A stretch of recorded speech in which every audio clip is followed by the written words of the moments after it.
6.3 का है दूसरा नंबर क्वेश्चन। इसमें दिया क्या है ध्यान दीजिएगा, ओडीसी की तरह ऊपर वाला ओडीसी त्रिभुज है, क्लियर। फिर उसके बाद ओबीए यानी नीचे वाला त्रिभुज है, क्लियर। और दोनों आपस में क्या दिया है, ये समरूप दिया है। क्या दिया है, समरूप है, ठीक है। फिर बोला है कि ओ बीओसी यानी कि बाहर वाले कितना डिग्री दिया है, 125 डिग्री, ध्यान दीजिएगा। फिर इसको सीडीओ दिया है 70, सीडीओ दिया है 70। तो बाकी ध्यान दीजिएगा क्या क्या हमको निकालना है। डीओसी किधर है, डीओसी यानी ई वाला कोण, ठीक है।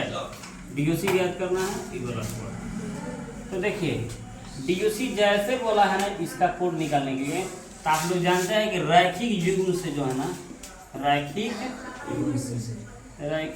युग्म से दो कोणों का एक 180 डिग्री होता है। दो कोणों का एक, यहाँ पर लिखेंगे डीओसी अब प्लस ये जो दिया 125 बीओसी, ये रैखिक युग्म से 180 डिग्री के बराबर हो जाएगा। तो ये बीओसी का वैल्यू कितना दिया बाबू, 125। अब यहाँ पर क्या हो जाएगा, डीओसी प्लस में, तो डीओसी जो है ना 180 में से 125 को घटा दीजिए। 180 में से 125 का जब घटेगा तो यहाँ पर 5 का 5 और ये हो जाएगा 7, 7 में से 2 गया तो 5 यानी कि 55 हो जाएगा, ठीक है।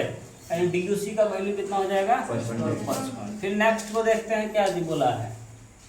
फिर बोला है डीसीओ यानी डीसीओ यानी कि ये ज्ञात करना है, ठीक है।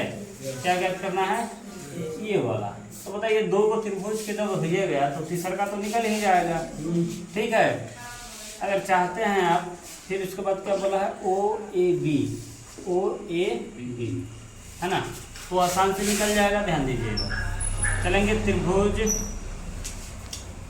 ऊपर वाला में डीओसी में, तो आप लिख देना है कि हम जानते हैं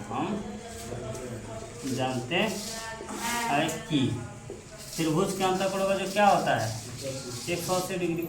रख लीजिए कोण डी के बराबर, फिर कोण ओ के बराबर और फिर कोण सी के बराबर 180 डिग्री कर लीजिए, ठीक है। कोण सी का अर्थ होता है डीसीओ, ठीक है ना। तो यहाँ ध्यान दीजिएगा, डी का वैल्यू तो दिया है 70 डिग्री दिया है ना, कोण ओ का भी हम लोग निकाल लिया है, मैंने बीच में रहता है वो कोण वही होता है। तो यहाँ कितना आया है, 55 आया है। कोण सी निकाल लेना है आपको। अब क्या करेंगे, दोनों को जोड़ेंगे तो 5 का 5 7 5 12 180 डिग्री। कोण सी जो है ना, कोण सी कहिए या चाहे आपका DCO कहिए, बात वही है। 180 में से 125 घटेगा, फिर क्या घटेगा तो आएगा 55 आएगा, 55 डिग्री आ गया और DCO, क्लियर। फिर आपको दूसरा चीज़ निकालना है क्या, कि जब ये आ गया 55 तो ये क्या हो जाएगा,